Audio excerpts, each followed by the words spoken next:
हवेली लखा railway station पर सहूलियात का फुकदान है। 2 ट्रेनों की बंदिश से मुसाफिरों की मुश्किलात में इजाफा हो गया है। मुसाफिरों का रेलवे हुकाम से ट्रेनें बहाल करने का मुतालबा।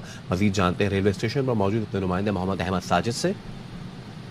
इस वक्त मैं मौजूद हूँ रेलवे स्टेशन हवेली विसावे वाला पर। यहाँ पर सहूलियात का फुकदान देखने में आया है। सफाई के नाकस इंतजाम है, पीने के पानी की अदम फरामी की वजह से मुसाफिरों को परेशानी का सामना है। हमारे साथ इस वक्त कुछ मुसाफिर मौजूद हैं, इनसे हम तफसीलात जानते हैं। एक ही फरीद एक्सप्रेस चल रही है, जबकि इस ट्रैक पर 3 ट्रेनें जो हैं वो मंजूर हैं। तो मैं डीएस रेलवे से ये मुतालबा करूंगा कि जहां पर ये सफाई के मामला तो हैं, ये भी बेहतर किए जाएं, लेकिन दीगर 2 ट्रेनें जो हैं वो फिलहाल चलाई जाएं। 2 ट्रेनें बुल्ले शाह एक्सप्रेस और सतलुज एक्सप्रेस जो है वो काफी लंबे अरसे से बंद है, उनको चलाया जाए, ट्रैक पे लाया जाए ताकि मुसाफिरों की मुश्किलात में कमी वाक़या हो सके। जी, अब बात करेंगे कराची की, जहां रात गए फायरिंग के मुख्तलिफ वाकयात में 2 अफराद जाँ भाग और 2 जख्मी हुए।